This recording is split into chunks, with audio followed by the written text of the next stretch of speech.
ധർമ്മേന്ദ്ര പ്രധാൻ രാജിവെച്ചു. CJPയുടെ സമരവും തീർന്നു.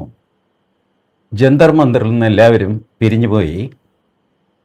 പശു ചത്തു മോരിലെ പുളിയും പോയി എന്ന് നമ്മൾ പറയാറുണ്ടല്ല, ആ രീതിയിൽ എല്ലാം കഴിഞ്ഞു. ഇടതുപക്ഷ പാർട്ടികളിൽ വലിയൊരു മ്ലാനതയുണ്ടായി. കാരണം അവർ ഈ സമരം തുടർന്നുകൊണ്ട് പോകണമെന്നും അങ്ങനെ അത് രാജ്യം മുഴുവൻ വ്യാപിക്കണമെന്നും ആ വ്യാപനത്തിൽ ആടിയുലഞ്ഞ് ഒടുവിൽ നരേന്ദ്രമോദി തന്നെ രാജിവെക്കും എന്ന് അവർ മോഹിച്ചു, അല്ലെങ്കിൽ വ്യാമോഹിച്ചു. പക്ഷേ ഒന്നും നടന്നില്ല. ഞങ്ങളും കൂടെ ഉണ്ടായിരുന്നു സമരത്തിൽ എന്ന് പറയേണ്ട അവസ്ഥയിൽ അവരെത്തി. അപ്പോൾ എല്ലാം കഴിഞ്ഞു. കേരളത്തിൽ വരെ സമരം നടന്ന സമരങ്ങളിൽ വി ഡി സതീശൻ സർക്കാർ ജലപീരങ്കി ഉപയോഗിച്ചു, കേസെടുത്തു, പല രീതിയിലൊക്കെ ഉപദ്രവങ്ങൾ ചെയ്തു. ബീഹാറിൽ പറ്റ്നയിൽ വെടിവെപ്പ് വരെ നടന്നു. ഭാഗ്യത്തിന് ആരും മരിച്ചില്ല. പരിക്ക് പറ്റിയവരുണ്ട്, 4 പേരോ മറ്റോ ആശുപത്രിയിലാണ്. വെടിവെപ്പിന് ഉത്തരവിട്ട പോലീസ് ഉദ്യോഗസ്ഥനെ സസ്പെൻഡ് ചെയ്തിട്ടുണ്ട്. പക്ഷേ സമ്രാട് ചൗധരി എന്ന ചീഫ് മിനിസ്റ്റർ ഉറച്ചു നിൽക്കുകയും അദ്ദേഹത്തിന് ശരി എന്ന് തോന്നുന്ന കാര്യങ്ങൾ ചെയ്യുകയും ചെയ്തു. ഉത്തർപ്രദേശിൽ പ്രത്യേകിച്ച് വലിയ അനക്കം ഉണ്ടായില്ല. പ്രയാഗരാജും വേറൊരു നഗരവും, ആ നഗരത്തിൻ്റെ പേര് ഞാനിപ്പോൾ ഓർക്കുന്നില്ല, 2 സ്ഥലത്ത് ഈ CJPയെ ചൊല്ലി പ്രകടനങ്ങൾ നടന്നു. വളരെ ഡിസിപ്ലിൻഡ് ആയിട്ടുള്ള പ്രകടനങ്ങൾ. ഒരു അലമ്പില്ല, അടിവഴക്കില്ല, ഒന്നുമില്ല. നമ്മുടെ സാധാരണ ജാഥ, മുദ്രാവാക്യം. മാത്രമല്ല, ഞാൻ അറിഞ്ഞത് ഈ മുദ്രാവാക്യം തന്നെ അവിടെ നിൽക്കുന്ന പോലീസ് ഓഫീസറെ കാണിച്ചിട്ട് ഓക്കെ എന്ന് പറഞ്ഞിട്ടാണ് ജാഥ തുടങ്ങുന്നത്. അപ്പോൾ ആ മുദ്രാവാക്യത്തിൽ മോദി ഫാസിസ്റ്റാണ്, യോഗി നരാധമനാണ്, അതാണ് ഇതാണെന്നൊക്കെ എഴുതിയിരുന്നു. പോലീസുകാർ പറഞ്ഞു ഈ മുദ്രാവാക്യമൊക്കെ ഓക്കെ, നിങ്ങൾക്ക് ഇങ്ങനെയൊക്കെ വിളിക്കാം. ഒൺലി തിങ്, ഇവരുടെ അച്ഛനെ, അമ്മയെ, മോദിയുടെ അമ്മയെ, യോഗിയുടെ അച്ഛനെ ഇങ്ങനെയൊന്നും പറയരുത്, ആ ലിമിറ്റ് പാലിക്കണം. ഇല്ല സാർ, ഞങ്ങൾ ആ ലിമിറ്റിൽ നിന്നേ. അങ്ങനെ അന്തസ്സായിട്ട് 2 സ്ഥലത്ത് UPയിൽ നടന്നു. ഒരനിഷ്ട സംഭവം കൂടാതെ ഭംഗിയായിട്ട് പ്രകടനം നടന്ന ഒരു സംസ്ഥാനം ഉത്തർപ്രദേശാണ്. ബംഗാളിൽ കൽക്കട്ടയിൽ പ്രകടനം നടന്നു, ബഹളം നടന്നു, അറസ്റ്റുണ്ടായി, മൈൽഡ് അത്തിച്ചാർജുണ്ടായി. ആ അറസ്റ്റ് ചെയ്ത ബിരുദന്മാരുടെ പേര് വിവരം ബംഗാൾ അസംബ്ലിയിൽ സുവേന്ദു അധികാരി വായിച്ചു. 10-48 വയസ്സൊക്കെയുള്ള 26 കേസുകൾ നേരത്തെ പ്രതിയായിട്ട് ജാമ്യത്തിലൊക്കെ നിൽക്കുന്ന ആൾക്കാർ ഒക്കെയാണ്. സുവേന്ദു പറഞ്ഞു, ഇവരാരും വിദ്യാർത്ഥികളല്ല, ഞാനിവരെ വെറുതെ വിടാൻ പോകുന്നുമില്ല. ബാക്കി കുറച്ച് പേരുണ്ടായിരുന്നു, അത് വിദ്യാർത്ഥിയാണോ ആരാണെന്ന് നോക്കിയില്ല. ബഹളമൊക്കെ വന്നു കഴിയുമ്പോൾ അവർ പിരിഞ്ഞ് അവരുടെ വീട്ടിലേക്ക് പോയി. പോലീസ് അവരുടെ പിന്നാലെ പോയുമില്ല. ഓടിപ്പോകുന്നവനെ പിന്നാലെ പോയി പിടിക്കേണ്ട കാര്യമൊന്നുമില്ല, വേണ്ട ആൾക്കാരെ കിട്ടിയിട്ടുണ്ട് എന്ന് പറഞ്ഞു. അപ്പോൾ ഏകദേശം കാര്യങ്ങൾ ശാന്തമായി. ഞാൻ നിങ്ങളോട് ഇന്നലെ പറഞ്ഞിരുന്നില്ല, അഭിജിത് ദീപ് കെ കപിൽ സിബലിനെ ചെന്ന് കണ്ട കാര്യം. അത് അച്ചട്ടായിട്ട് വന്നു കേട്ടോ. ഇന്നലെ ഒരു പത്രസമ്മേളനം ഡൽഹിയിൽ, ഇയാൾ കപിൽ സിബൽ പ്ലസ് അവരുടെ CJPയുടെ സൗരഭ് ദാസ്, ആശുതോഷ് റാങ്ക, ഈ 2 ചെറുപ്പക്കാരും നടുക്ക് കപിൽ സിബലും ഇരുന്ന് പത്രസമ്മേളനം. ഈ പത്രസമ്മേളനം കണ്ടപ്പോൾ എനിക്ക് ഓർമ്മകളൊന്ന് റീവൈൻഡ് ചെയ്യാൻ നോക്കി. 2012 അണ്ണാ ഹസാരയുടെ സത്യാഗ്രഹ സമരം, അതിൻ്റെ കാര്യങ്ങളൊക്കെ നോക്കി ഒരു ജനറൽ സെക്രട്ടറി പോലെ ഓടി നടന്നിരുന്ന അരവിന്ദ് കെജ്രിവാൾ, അണ്ണാ ഹസാരയുടെ സമരം ലോക്പാൽ ബില്ല് ലോക്സഭയിൽ അവതരിപ്പിക്കും എന്നുള്ള ഉറപ്പിൻ്റെ പുറത്ത് അതൊരു നോട്ടിഫിക്കേഷനായിട്ട് ലെറ്ററായിട്ട് കിട്ടണമെന്ന് പറഞ്ഞ് ലെറ്ററും ഒക്കെ കൊടുത്തു. അണ്ണാ ഹസാരെ ആ നോട്ടിഫിക്കേഷൻ പൊക്കി കാണിച്ചു. എന്നിട്ട് പറഞ്ഞു, ഞാൻ ഉപവാസം അവസാനിപ്പിക്കുകയാണ്, പ്രശ്നം കഴിഞ്ഞു, ഇനിയിപ്പോൾ പിരിഞ്ഞു പോകും. അരവിന്ദ് കെജ്രിവാൾ രാഷ്ട്രീയത്തിലേക്ക് പോകുന്നില്ല, അവൻ എൻ്റെ സ്വന്തം പയ്യനാണ്, ഞാൻ പറഞ്ഞ കേൾക്കും, അവനങ്ങനത്തെ മോഹമൊന്നുമില്ല എന്ന് പറഞ്ഞ് അണ്ണാ ഹസാരെ മഹാരാഷ്ട്രയ്ക്ക് വണ്ടിയില്ല.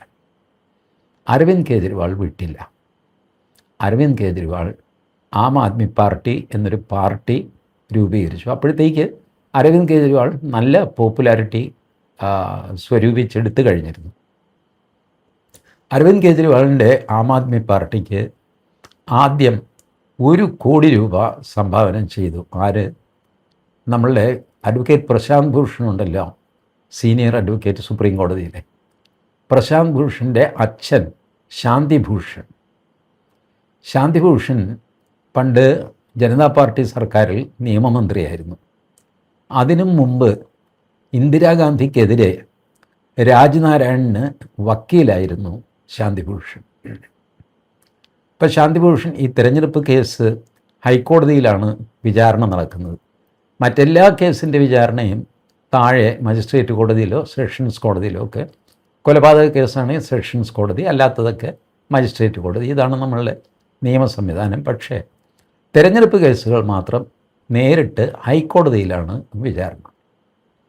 അപ്പോൾ വിചാരണ സമയത്ത് ഇന്ദിരാഗാന്ധിയെ വിചാരണ ചെയ്യാം. വാദിഭാഗം വക്കീൽ ശാന്തിഭൂഷൺ. അപ്പോൾ ഇന്ദിരാഗാന്ധി ഹാജരാവാൻ തീരുമാനിച്ചു. ഇന്ദിരാഗാന്ധിയുടെ അസാമാന്യമായ ഒരു ധാർഷ്ട്യം, വണ്ണപ്മാൻഷിപ്പ്, ഹ്യൂബ്രിസ്, ഇതൊക്കെയാണ് ഇന്ദിരാഗാന്ധിയുടെ. എന്നെ ഏത് വക്കീൽ എന്ത് ചോദ്യം ചോദിക്കാൻ പോകാൻ പറ. അപ്പോൾ അന്ന് എനിക്ക് തോന്നുന്നു ഒരു പ്രശസ്ത പത്രപ്രവർത്തകൻ ഫ്രാങ്ക് മൊറേസ്, അതോ Frank ആൻ്റണിയോ, I don't get that name exactly, അദ്ദേഹം ഇന്ദിരാഗാന്ധിയെ വിളിച്ചു പറഞ്ഞു, ശാന്തിഭൂഷൻ്റെ മുമ്പിൽ അപ്പിയർ ചെയ്യരുത്, ഡേഞ്ചറാണ്. അയാൾ പൊട്ടം കളിക്കും, വിഡ്ഢിയാണെന്ന് അഭിനയിക്കും, ഓരോ ചോദ്യങ്ങൾ ചോദിക്കും. മാഡം അയാളെ തോൽപ്പിച്ചതായിട്ട് തോന്നും. പക്ഷേ അയാൾക്ക് ആവശ്യമുള്ളത് മാഡത്തിൻ്റെ വായിൽ നിന്ന് അപ്പോഴത്തേക്ക് വീണ് കഴിയും. അതുകൊണ്ട് പ്ലീസ് പോകരുത്. പോകാതിരിക്കാനും ഒരു പ്രൊവിഷനുണ്ട്. There is a legal provision by which you can refuse to be cross question by the side. Indira Gandhi പറഞ്ഞു, ചുമ്മാതിരിക്കുന്നു, എന്നെ എന്ത് ചെയ്യാനാണ്. ഇന്ദിരാഗാന്ധി പോയി ഹാജരായി. ഈ പറഞ്ഞത് തന്നെ സംഭവിച്ചു. ശാന്തിഭൂഷൺ വെറും പൊട്ടനായിട്ട് അഭിനയിച്ചു. മണ്ടൻ ചോദ്യങ്ങളെന്ന് ഒറ്റ നോട്ടത്തിൽ തോന്നുന്ന ചോദ്യങ്ങൾ ചോദിച്ചു. തനിക്ക് ആവശ്യമുള്ളതെല്ലാം ഇന്ദിരാഗാന്ധിയെ കൊണ്ട് പറയിപ്പിച്ചു. ഇന്ദിരാഗാന്ധി കേസ് തോറ്റുപോയി. രാജ്നാരായണൻ ജയിച്ചു. തുടർന്ന് അപ്പീൽ, വി ആർ കൃഷ്ണയ്യരുടെ സ്റ്റേ ഓർഡർ, കണ്ടീഷണൽ സ്റ്റേ, തുടർന്ന് അടിയന്തരാവസ്ഥ. ഇതാണ് ചരിത്രം, ബ്രീഫായിട്ട് പറഞ്ഞു. ഇവിടെ ഇപ്പോൾ ചരിത്രം ആവർത്തിക്കുന്നതായിട്ട് എനിക്ക് തോന്നുന്നു. കപിൽ സിബൽ ഇവരെ വിളിച്ച് പത്രസമ്മേളനം നടത്തിയിട്ട് പറഞ്ഞു, ഈ പിള്ളേരെ ഇങ്ങനെ അനാഥരായിട്ട് വിടാൻ ഞാൻ ഉദ്ദേശിക്കുന്നില്ല. ഇവരുടെ മൂവ്മെൻറ്റ് നിലനിൽക്കണം, അത് ശക്തമായിട്ട് തന്നെ നിലനിൽക്കണം. അത് എല്ലാ രാഷ്ട്രീയ പാർട്ടികൾക്കും ഒരു പാഠമായിരിക്കണം, എറ്റ്സെട്ര യൂഷ്വൽ റെട്ടറിക് ഉണ്ടല്ലോ, അതൊക്കെ പറഞ്ഞു. എന്നിട്ട് പറഞ്ഞു, ഞാൻ 1 കോടി രൂപ ഇവരുടെ മൂവ്മെൻറ്റിന് സംഭാവന ചെയ്യാൻ. ശാന്തിഭൂഷൺ കേജ്രിവാളിന് കൊടുത്ത ആ 1 കോടി രൂപ. കേജ്രിവാളിൻ്റെ കൂടെ ശാന്തിഭൂഷൺ, മകൻ പ്രശാന്ത് ഭൂഷൺ, യോഗേന്ദ്ര യാദവ്, കിരൺ ബേദി, മനീഷ് സിസോഡിയ, ഇവരെല്ലാവരും വലിയ പ്രഗത്ഭന്മാരൊക്കെ കേജ്രിവാളിൻ്റെ കൂടെ ചേർന്നിരുന്നു. വ്യാപകമായ പണപ്പിരിവ്, ഫോറിനിൽ നിന്നും നാട്ടിൽ നിന്നും എല്ലാം. അതിന് കണക്ക് ഇടയ്ക്ക് പ്രസിദ്ധീകരിക്കും അവരുടെ വെബ്സൈറ്റിൽ, അതിൻ്റെ രസീത് കൊടുക്കും. എല്ലാം സത്യസന്ധമായിട്ട് സുതാര്യമായിട്ടൊക്കെ ചെയ്ത് കേജ്രിവാൾ മുന്നേറിക്കൊണ്ടിരുന്നു. അതേ ഫോർമുല, നമ്മൾ ഈ ദേഴാവ്യൂ എന്നൊരു പ്രയോഗമുണ്ടല്ലോ, അതൊരു ഫ്രഞ്ച് വാക്കാണ്, ദേഴാവൂ. ഈ ദേഴാവൂ ആണ് എനിക്ക് ഈ പത്രസമ്മേളനം കണ്ടപ്പോൾ തോന്നിയത്. അതായത് മുൻപ് നമ്മൾ കണ്ട ഒരു സംഭവം വീണ്ടും കാണുന്ന പോലെ. ശരിയാണ്, അന്ന് ശാന്തിഭൂഷണായിരുന്നു, ഇന്ന് കപിൽ സിബലാണ്. ശാന്തിഭൂഷൺ സുപ്രീം കോടതിയിലെ സീനിയർ വക്കീലായിരുന്നു. കപിൽ സിബൽ ഇപ്പോൾ ശാന്തിഭൂഷൺ സീനിയർ വക്കീലാണ് സുപ്രീം കോടതിയിൽ. ശാന്തിഭൂഷൺ മരിച്ചുപോയി. കപിൽ സിബൽ ഇപ്പോഴും ജീവനോടെ എനർജറ്റിക് ആയിട്ടുണ്ട്. ദൈവത്തിന് നന്ദി. അദ്ദേഹം 1 കോടി രൂപ പരസ്യമായിട്ട് ഇവർക്ക് കൊടുക്കാം എന്ന് പറഞ്ഞു. ഈ 2 കുട്ടികളും ഒക്കെ ഹാപ്പി. അങ്ങനെ ആ പത്രസമ്മേളനം അവസാനിച്ചു. അതിനുശേഷം ഒരു വീഡിയോ പുറത്തു വന്നു. CJP നേതാക്കൾ, ആണുങ്ങളും പെണ്ണുങ്ങളും ഒക്കെ ഉണ്ട്, ഒരു 5 സ്റ്റാർ ഹോട്ടലിൽ പാർട്ടി ആഘോഷിക്കുന്നു. അശ്ലീലമായ അംഗവിക്ഷേപങ്ങളോടുകൂടി നൃത്തം ചെയ്യുന്നു ആണും പെണ്ണുമെല്ലാം. അതിൽ ഈ ജന്തർ മന്ദറിൽ നിരാഹാരം കിടന്നു എന്ന് പറയപ്പെടുന്ന പെൺകുട്ടിയുമുണ്ട്. ആ പെൺകുട്ടിയുടെ പേരൊന്നും ഞാൻ പറയുന്നില്ല, കാരണം സ്ത്രീവിരുദ്ധത. ഏതായാലും നല്ല തുള്ളലാണ്. നിങ്ങൾക്ക് യൂട്യൂബിൽ ആ തുള്ളൽ കാണാം. ഞാൻ പൊതുവെ പറയുന്നത്, ഈ മലയാളം ചാനലുകൾ ഇതൊന്നും കാണിക്കാറില്ല. ശ്രദ്ധാപൂർവം ഇതൊക്കെ പൊതിഞ്ഞു പിടിക്കുകയാണ് ചെയ്യുന്നത്. അതുകൊണ്ട് ഞാൻ സോഷ്യൽ മീഡിയയാണ് ആശ്രയിക്കുന്നത്. സോഷ്യൽ മീഡിയയിൽ നിന്നാണ് ഈ വിവരങ്ങൾ കിട്ടുന്നത്. നിങ്ങൾക്ക് തോന്നും ഇതൊക്കെ അതിശയോക്തി, മോഹൻദാസ് ചുമ്മാ ഗുണ്ടടിച്ച് വിടുകയാണ്. അല്ല, നിങ്ങൾക്ക് യൂട്യൂബിൽ ഇത് കാണാം. ഞാനിത് എനിക്ക് കാണിക്കാൻ കുഴപ്പമില്ല, പക്ഷെ പല വീഡിയോസിനും കോപ്പിറൈറ്റ് ഉണ്ട്. ചിലതിനൊക്കെ കോപ്പിറൈറ്റ് ഉണ്ടോ ഇല്ലെന്ന് നമുക്കറിയാൻ പറ്റില്ല. ഇത് വീഡിയോ അപ്ലോഡ് ചെയ്ത് ചിലപ്പോൾ ഒരു ദിവസം കഴിയുമ്പോഴായിരിക്കും മൊത്തം വീഡിയോ യൂട്യൂബ് എടുത്തു കളയുന്നത്, കോപ്പിറൈറ്റ് വന്നു എന്ന് പറഞ്ഞിട്ട്. അപ്പോൾ ഈ വക ഇടകൂടെ ഉള്ളതുകൊണ്ടാണ് ഞാൻ നിങ്ങളെ വീഡിയോകൾ കാണിക്കാത്തത്. അത് കാണിക്കുന്നതാണ് മര്യാദയെന്നും അത് കാണികൾക്ക് കുറച്ചുകൂടെ കാണുന്നവർക്ക് ഒരു മനസ്സിലാക്കൽ, ഒരു ബോധ്യം വരുമെന്നും അറിയാം എനിക്ക്. പക്ഷേ അത് ചെയ്യാൻ നിർവാഹമില്ല ഈ സാങ്കേതിക കാരണങ്ങളാൽ. അതുകൊണ്ട് സ്വയം ഒന്ന് യൂട്യൂബിൽ തപ്പി നോക്കുക. ഈ വീഡിയോസ് എല്ലാം അവിടെയുണ്ട്. അപ്പോൾ ഇവരുടെ വിശ്വാസ്യത എത്ര കണ്ടുണ്ട്. ആത്മഹത്യ ചെയ്ത വിദ്യാർത്ഥികൾക്ക് 1 കോടി രൂപ നഷ്ടപരിഹാരം വാങ്ങിച്ചു കൊടുക്കാൻ നടക്കുന്നവരാണ്. സർക്കാർ അത് ചട്ടങ്ങൾ പരിശോധിച്ച് വേണ്ടത് ചെയ്യാം, ഇതാണ് സർക്കാർ പറഞ്ഞിരിക്കുന്നത്. ഇവർ സമ്മതിച്ചിരിക്കുന്നു. ഇനി എന്ന് ചട്ടം പരിശോധിച്ച് എന്നാർക്ക് എന്ത് കാശ് കൊടുക്കാനാണെന്ന് അറിയില്ല. 22 പേര് ആത്മഹത്യ ചെയ്തെന്നാണ് അവരുടെ കണക്ക്. 22ഓ 23ഓ ഞാൻ നേരത്തെ പറഞ്ഞ പോലെ തൂങ്ങിയതോ തൂക്കിയതോ ഒക്കെയായ കേസുകൾ വന്നു വരും. അപ്പോൾ അങ്ങനെ അസ്തമിച്ചു എന്ന് വിചാരിക്കുന്ന CJP പുനർജനിക്കുകയാണ്. CJP അരവിന്ദ് കെജ്രിവാളിൻ്റെ അതേ പാതയിലേക്ക് പോകും. വാസ്തവത്തിൽ ഇവർ ആം ആദ്മി പാർട്ടിക്കാർ തന്നെയാണല്ലോ ഈ പിള്ളേർ. അഭിജിത്ത് ദീപ് കെ ഇവരൊക്കെ ആം ആദ്മി പാർട്ടിയുടെ IT സെല്ല്, മീഡിയ സെല്ല്, ഇതിലൊക്കെ ഇരുന്ന ആളുകളാണ്. പിന്നെ ആം ആദ്മി പാർട്ടിയിൽ നിന്ന് ഓരോരുത്തരായിട്ട് ഗുഡ് ബൈ പറഞ്ഞു പോയി. ആം ആദ്മി പാർട്ടിയിൽ ഒരു ശുദ്ധികലശം അരവിന്ദ് കെജ്രിവാൾ നടത്തി. ശാന്തിഭൂഷൺ മരിച്ചുപോയി, പ്രശാന്ത് ഭൂഷൺ രാജിവെച്ചു, യോഗേന്ദ്ര യാദവിനെ പുറത്താക്കി, കിരൺ ബേദി ഒന്നും മിണ്ടാതെ സ്ഥലം വിട്ടു. അവർ പിന്നെ പോണ്ടിച്ചേരിയിലെ ലെഫ്റ്റനന്റ് ഗവർണർ ഒക്കെ ചെയ്തു. ഇപ്പോൾ പ്രായമായി, she is there very much. But Aam Aadmi പാർട്ടിയിലില്ല. അപ്പോൾ ആം ആദ്മി പാർട്ടിയുടെ face one and only Arvind Kejriwal എന്ന് വന്നു. ഇതാണ് അരവിന്ദ് കെജ്രിവാൾ ഉണ്ടാക്കിയ തന്ത്രം. കൊള്ളാവുന്ന ആളുകളെ വെച്ചിട്ട് പാർട്ടി ഉണ്ടാക്കുക, എന്നിട്ട് അവർ ഓരോരുത്തരെയായിട്ട് പുറത്ത് കളയുക. അങ്ങനെ അരവിന്ദ് കെജ്രിവാൾ വാണ്. ഇപ്പോൾ ഇനി CJP പാർട്ടിക്ക് എന്ത് സംഭവിക്കും? അണ്ണാ ഹസാരെ സമരത്തിൽ പിന്നീട് ശാന്തിഭൂഷൺ സംഭാവന കൊടുത്ത 1 കോടി സംഭാവന കൊടുത്ത ഏർപ്പാടിലൊക്കെ അണ്ണാ ഹസാരെ രാഷ്ട്രീയത്തിലുണ്ടായിരുന്നില്ല. ശാന്തിഭൂഷൺ ജനതാ പാർട്ടിയുടെ ലേബലിൽ മത്സരിച്ച് ജയിച്ച് അദ്ദേഹം നിയമമന്ത്രിയൊക്കെ ആയതാണ്. പക്ഷേ അദ്ദേഹത്തിന് ആം ആദ്മി പാർട്ടിയിൽ താല്പര്യമൊന്നും ഉണ്ടായിരുന്നില്ല. പാർട്ടി നേതാവാകാൻ ഒന്നുമില്ല. 1 കോടി സംഭാവന കൊടുത്തു, പിരിഞ്ഞു, കഴിഞ്ഞു. കപിൽ സിബലിനും ഒരു രാഷ്ട്രീയ ലക്ഷ്യമുണ്ട് എന്ന് ഞാൻ കരുതുന്നില്ല. കപിൽ സിബൽ രാജ്യസഭാംഗമാണ്. രാജ്യസഭാംഗം ആക്കിയത് സമാജ്വാദി പാർട്ടിയാണ്. പക്ഷേ ഇൻഡിപെൻഡൻ്റാണ് അദ്ദേഹം. സ്വതന്ത്രനായിട്ട് മത്സരിച്ചു, സമാജ്വാദി പാർട്ടി പിന്തുണച്ചു. അങ്ങനെ ഉത്തർപ്രദേശിൽ നിന്ന് അദ്ദേഹം പാസ്സായിട്ടാണ് രാജ്യസഭയിലിരിക്കുന്നത്. നിങ്ങൾക്കൊരു കാര്യം അറിയാമോ? വിചിത്രമായൊരു കേസ് സുപ്രീം കോടതിയിൽ വന്നിരുന്നു. വക്കീലന്മാരുടെ ചട്ടമനുസരിച്ച് വക്കീലന്മാർ ശമ്പളം കിട്ടുന്ന മറ്റ് ജോലി ചെയ്തുകൂടാ. വക്കീലായിട്ട് പ്രാക്ടീസ് ചെയ്യുന്നു, ലോ കോളേജിൽ അധ്യാപകനുമാണ്, അവിടുന്ന് ശമ്പളവും വാങ്ങുന്നു, ഇവിടുന്ന് കക്ഷികളിൽ നിന്ന് ഫീസും വാങ്ങുന്നു. ഇങ്ങനെ ചെയ്യാൻ പാടില്ല. ഒരു പെയ്ഡ് ജോലി വേറൊരു സ്ഥലത്ത് ചെയ്തുകൂടാ. ഇത് ബാർ കൗൺസിലിൻ്റെ ചട്ടമാണ്. അങ്ങനെ ചെയ്തു കഴിഞ്ഞാൽ നിങ്ങളുടെ സന്നദ്ധ നഷ്ടപ്പെടും. ഇതാണ് നിയമം. അപ്പോൾ ഒരു പൊതുതാൽപര്യ ഹർജി വന്നു. എങ്ങനെയാണ് അഭിഷേക് മനു സിംഗ്വി രാജ്യസഭാംഗമാണ്, കോൺഗ്രസിൻ്റെ വിവേക് തൻഖ രാജ്യസഭാംഗമാണ്, സൽമാൻ ഖുർഷീദ് ഇപ്പോൾ രാജ്യസഭാംഗമല്ല ആയിരുന്നു, കപിൽ സിബൽ രാജ്യസഭാംഗമാണ്, പക്ഷേ അവരെല്ലാം സുപ്രീം കോടതിയിൽ പ്രാക്ടീസ് ചെയ്യുകയും ചെയ്യും. ഇതിനൊരു തീർപ്പുണ്ടാക്കണം എന്നായിരുന്നു ഹർജി. സുപ്രീം കോടതി 40 പേജുള്ളൊരു ജഡ്ജ്മെൻറ്റ് വെച്ചിട്ട് ഈ പറഞ്ഞ കാറ്റഗറിയിലെ ആൾക്കാരെ മുഴുവൻ ഒഴിവാക്കി. അവർക്ക് രാജ്യസഭയിൽ നിന്ന് ശമ്പളവും വാങ്ങാം, സുപ്രീം കോടതിയിൽ നിന്ന് ഫീസും വാങ്ങാം. എങ്ങനെയുണ്ട്? അപ്പോൾ നിയമം അവർക്ക് അനുകൂലമായിട്ട് അവർ മാറ്റിയെടുക്കുന്നു.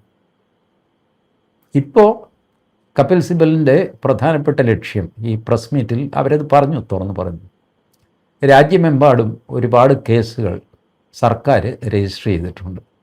പ്രതിപക്ഷത്തിൻ്റെ പേരിലും പ്രത്യേകിച്ച് CJPയുടെ പേരിലും. ഉത്തർപ്രദേശ് ഒഴിച്ച് ഏകദേശം എല്ലാ സംസ്ഥാനങ്ങളിലും, ഈവൻ നമ്മുടെ കേരളത്തിൽ പോലും 90 പേരുടെ പേരിൽ VD സതീശൻ കേസെടുത്തിട്ടുണ്ട്. തമാശകളിയല്ല. അപ്പോൾ ഈ കേസുകളൊക്കെ ഫൈറ്റ് ചെയ്യാൻ, ഈ കേസുകൾ പിൻവലിക്കാം എന്ന് കേന്ദ്ര സർക്കാരുമായി കരാറുണ്ട്. പക്ഷേ കേന്ദ്ര സർക്കാർ അതിൽ പറഞ്ഞിരിക്കുന്നത് സമാധാനപരമായിട്ട് സമരം ചെയ്ത വിദ്യാർത്ഥികൾക്കെതിരെ കേസുണ്ടെങ്കിൽ അത് പിൻവലിക്കുന്നതാണ്. സമാധാനപരമായിട്ട് അല്ലാതെ ചെയ്തവരുണ്ടെങ്കിലോ കുടുങ്ങിയത് തന്നെ. അപ്പോൾ ആ കേസുകൾ ഫൈറ്റ് ചെയ്യണ്ടേ? അപ്പോൾ ആ കേസുകളെല്ലാം കപിൽ സിബലിനെ ഏൽപ്പിക്കുക. ഒരു വെബ്സൈറ്റ് ഈ CJPയുടെ പേരിൽ തുറക്കുക. ആ വെബ്സൈറ്റിൽ വക്കീലന്മാർക്ക് ജോയിൻ ചെയ്യാൻ ഒരു പ്രൊവിഷൻ ഉണ്ടാകുക. അതിൽ ധാരാളം വക്കീലന്മാർ ചേരും. അവരുടെ എ ബാറ്ററി ഓഫ് ലോയേഴ്സ് എന്ന് പറയും. ഇങ്ങനെ ഒരു ബാറ്ററി തയ്യാറാക്കിയിട്ട് നമുക്ക് സുപ്രീം കോടതിയിലും ഡൽഹി ഹൈക്കോടതിയിലും അവിടെ ഇവിടെയൊക്കെ നമുക്ക് കേസ് ഫൈറ്റ് ചെയ്യാൻ പറ്റും. ഇതാണ് ഡിസൈൻ. 2-3 വർഷം മുമ്പ് കപിൽ സിബൽ ഇങ്ങനൊരു ഡിസൈൻ ഇറക്കിയിരുന്നു. അദ്ദേഹം പറഞ്ഞു, പ്രതിപക്ഷ പാർട്ടികൾക്കെതിരെ ഒരുപാട് കേസുകൾ ഒരുപാട് സംസ്ഥാനങ്ങളിലുണ്ട്, പ്രത്യേകിച്ച് ED കേസുകൾ. അതായത് പലപ്പോഴും ഇത് സുപ്രീം കോടതിയിൽ ചെല്ലുന്നുണ്ടെങ്കിലും ചട്ടപ്പടി സുപ്രീം കോടതി അത് എടുക്കാൻ പാടില്ല. സുപ്രീം കോടതിയിലേക്ക് വരേണ്ടത് ത്രൂ ഹൈക്കോർട്ടാണ്. ഡൽഹിയിലാണെങ്കിൽ എളുപ്പമാണ്. ഡൽഹി ഹൈക്കോടതി പോയി അവിടുന്ന് വണ്ടിയെടുത്ത് സുപ്രീം കോടതിയിൽ വന്നു, ഇങ്ങനെയൊക്കെ ചെയ്യാം. ബട്ട് തെലങ്കാനയിലാണെങ്കിലോ കേരള ഹൈക്കോടതിയിലാണെങ്കിലോ ചെന്നൈ ഹൈക്കോടതി മദ്രാസ് ഹൈക്കോടതിയിലാണെങ്കിലോ ബുദ്ധിമുട്ടാണ്. അപ്പോൾ അതിനും ഇദ്ദേഹം ഒരു ബാറ്ററി ഓഫ് ലോയേഴ്സിനെയൊക്കെ ഉണ്ടാക്കാൻ ശ്രമിച്ചു.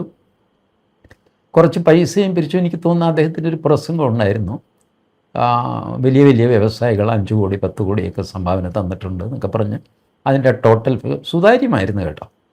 ഈ പർപ്പസിനാണെന്നാണ് എൻ്റെ ഓർമ്മ. ബട്ട് അദ്ദേഹം സംഭാവന തന്നവരുടെ പേര് പറഞ്ഞു, എമൗണ്ട് പറഞ്ഞു, കുറേ കൂടെ പ്രതീക്ഷിക്കുന്നുണ്ടെന്ന് പറഞ്ഞു. ബട്ട് സംഭവം അത് ക്ലച്ച് പിടിച്ചില്ല ആ മൂവ്മെൻറ്റ്. മറ്റ് വക്കീലന്മാർ വലിയ താല്പര്യം കാണിച്ചില്ല. ഈ വക്കീലന്മാരുടെ ഇടയിൽ പ്രൊഫഷണൽ ജലസി വലുതായിട്ടുണ്ട് കേട്ടോ. കപിൽ സിബൽ വലിയൊരു വക്കീലൊക്കെയാണ്. പക്ഷേ മറ്റുള്ള വക്കീലന്മാരുടെ ചെവിയിൽ ചോദിക്കും, എങ്ങനെയുണ്ട് ചേട്ടാ കപിൽ സിബൽ? ചുമ്മാ പൊട്ടൻ, ഇങ്ങനെയൊക്കെ പറയും. നമുക്കറിയാം എല്ലായിടത്തും ഈ ഒരു പ്രൊഫഷണൽ ജലസി എന്ന് പറയുന്ന സാധനമുണ്ടല്ലോ. ഒരു മിടുക്കനെ മറ്റുള്ളവർ അസൂയയോടെ നോക്കിയും അയാൾ ജഡ്ജിക്ക് കൈക്കൂലി കൊടുത്തും മറ്റേ ഉണ്ട വിഴുങ്ങിയും ഒക്കെ കേസ് ജയിക്കുന്നവനാണെന്നൊക്കെ പറയും. ഉണ്ട വിഴുങ്ങി എന്ന് പേരുള്ള ഒരു വക്കീൽ തന്നെ പണ്ട് നമുക്ക് ഉണ്ടായിരുന്നു. അപ്പോൾ ഇങ്ങനെ തെളിവ് നശിപ്പിച്ചും പിടിച്ചും ഒക്കെ കേസ് ജയിക്കുന്ന വക്കീലന്മാർ. അപ്പോൾ അങ്ങനെയൊക്കെ പറയും, അവൻ തല്ലിപ്പൊളിയാണ്, ഇതാണ്, ഉണ്ട വിഴുങ്ങിയാണെന്നൊക്കെ പറയും. അതുപോലെ കപിൽ സിബലിനെ പറ്റി പറയും. പക്ഷേ ഒരു കാര്യം, കപിൽ സിബൽ സമർത്ഥനായ ഒരാളാണ്, എസ്റ്റാബ്ലിഷ്ഡ് ആണ്. He has got right connections. Kapil Sibal എണീറ്റ് നിന്ന് കഴിഞ്ഞാൽ ഭരണഘടനാ ബെഞ്ചിന് മുമ്പിൽ കപിൽ സിബൽ എണീറ്റ് നിന്നിട്ടുണ്ട്. കപിൽ സിബൽ അതിൽ പാർട്ടിയല്ല, വക്കീലല്ല. ബട്ട് കപിൽ സിബൽ പറഞ്ഞു, ഈ വാദം നിർത്തിവെച്ചിട്ട് അടിയന്തരമായിട്ട് എൻ്റെ ഈ പെറ്റീഷൻ ഒന്ന് കേൾക്കണം. പ്രാണം പോകുന്ന കേസാണെന്നൊക്കെ പറഞ്ഞിട്ട് അത് സമർത്ഥിച്ച് സ്ഥാപിച്ച് ജഡ്ജിമാരെ കൊണ്ട് എടുപ്പിക്കും കപിൽ സിബൽ. അതാണ് ഞാൻ ഇന്നലെ പറഞ്ഞത്, എണീറ്റ് നിന്നാൽ 30 ലക്ഷം. അപ്പോൾ അങ്ങനെ മാജിക്കൽ പവേഴ്സാണല്ലോ ഇതൊക്കെ. സാധാരണ നമ്മളാരെങ്കിലും പോയിട്ട് ഭരണഘടനാ ബെഞ്ച് ജഡ്ജിമാർ 5 ജഡ്ജിമാരിരുന്ന് വക്കീലന്മാർ സീരിയസ് ആയിട്ട് വാദിക്കുന്നതിനിടയ്ക്ക് ഈച്ച പറന്നു കഴിഞ്ഞാൽ കേസാണ്, പിടിച്ചകത്തിലും. ആദ്യം ഈച്ചയെ പിടിച്ചകത്തിലും, ബാക്കി കാര്യം പിന്നെ നോക്കാമെന്ന് പറയും. അത്രയ്ക്ക് ഡിസിപ്ലിൻഡ് ആയിട്ടുള്ള ഓഗസ്റ്റ് ആയിട്ടുള്ള കോർട്ടാണ് ഇതൊക്കെ, constitutional bench. But Kapil Sibal is special. He goes, he argues, he wins. ഒരു ഇൻട്രീം ഓർഡർ കപിൽ സിബൽ സംഘടിപ്പിച്ചെടുക്കും. ഈ വക കഴിവുകൾ ഉള്ളതുകൊണ്ട് ആണ് അഭിജിത്ത് ദീപ്കയെ വിളിച്ചു വരുത്തിയിട്ട് മോനെ ഇത് പിരിച്ചുവിടരുതെന്ന് എനിക്ക് വയ്യ. കാരണം അഭിജിത്ത് ദീപ്കെ പറയുന്നത് ശരിയാണ് കേട്ടോ. അഭിജിത്ത് ദീപ്കയുടെ ഫാമിലി, അവിടെ ആൾക്കാരെ അന്വേഷിച്ചിരുന്നത് പത്രക്കാർ, രാഷ്ട്രീയക്കാരൊക്കെ പോയിരുന്നു. അഭിജിത്ത് ദീപ്കയുടെ അമ്മയൊക്കെ കാണാം ആ വീഡിയോയിൽ. അവർ പറഞ്ഞു, ഞങ്ങളുടെ ചെറുക്കന് രാഷ്ട്രീയത്തിൽ താല്പര്യമില്ല. ഒരു കോസിന് വേണ്ടി അവൻ ഇറങ്ങിയ ഒരു ബഹളമൊക്കെ വെച്ചു. അവന് പട്ടിണി കിടന്നാൽ തലവേദന വരും, ഹെൽത്ത് ഇഷ്യൂസൊക്കെ ഉള്ളു, ഇപ്പം തന്നെ ടൈഫോയിഡാണ്. അതുകൊണ്ട് അവനെ ഞങ്ങൾ രാഷ്ട്രീയത്തിൽ വിടാൻ പോകുന്നില്ല, അവന് താല്പര്യമുണ്ട്, അത് നിങ്ങൾ പ്രതീക്ഷിക്കേണ്ട എന്ന് പറഞ്ഞ് അഭിജിത്ത് ദീപ്കെ അതിൽ നിന്ന് ഒഴിഞ്ഞെങ്കിലും ഈ ആശുതോഷ് റാങ്കായും മറ്റേ സൗരഭ് ദാസും അവർ കപിൽ സിബലിൻ്റെ കൂടെ ഉറച്ചു നിൽക്കാൻ തീരുമാനിച്ചു. എത്ര കാലം ഈ സഖ്യമൊക്കെ തുടരും എന്നെനിക്കറിഞ്ഞുകൂടാ. വേറൊരു ആം ആദ്മി പാർട്ടി ജനിക്കുമോ എന്നും എനിക്കറിഞ്ഞുകൂടാ. പക്ഷേ ജനിച്ചാൽ ആ ആം ആദ്മി പാർട്ടി, പുതിയ പാർട്ടി, CJP എന്ന് തന്നെ വിളിക്കാം നമുക്ക് പേര്, CJP ആരുടെ വോട്ടാണ് കട്ട് ചെയ്യാൻ പോകുന്നത്, ആരുടെ വോട്ടാണ് കുറയ്ക്കാൻ പോകുന്നത്? കോൺഗ്രസിൻ്റെയാണ്. ഇതാണ് വാസ്തവം. അവരുടെ തന്നെ ബോസായിട്ടുള്ള കേജ്രിവാളിൻ്റെ വോട്ട് അവർ വിടും, കോൺഗ്രസിൻ്റെ വോട്ടിലേക്കായിരിക്കും അവരുടെ നോട്ടം. ഇതുകൊണ്ടാണ് രാഹുൽ ഗാന്ധി ഒരു കാരണവശാലും ജന്തർ മന്ദറിൽ പോവില്ല എന്ന് നിശ്ചയിച്ചിട്ട് പാരലായ സമരം നടത്തിയത്. രാഹുൽ ഗാന്ധിക്കും ചിലപ്പോഴൊക്കെ ബുദ്ധി ഉദിക്കുമല്ലോ. അപ്പോൾ അങ്ങനെ അദ്ദേഹം അത് വേണ്ടെന്ന് വെച്ചതാണ്. ഇതാണ് ഇപ്പോഴത്തെ രാഷ്ട്രീയ സ്ഥിതി. അപ്പോൾ അസ്തമിച്ചു എന്ന് വിചാരിച്ച CJP ഉയർത്തെഴുന്നേൽക്കുന്നു എന്നതാണ് ഇപ്പോഴത്തെ അവസ്ഥ. ഇനി നാളെ എന്താകും എന്നറിയില്ല. Thank you.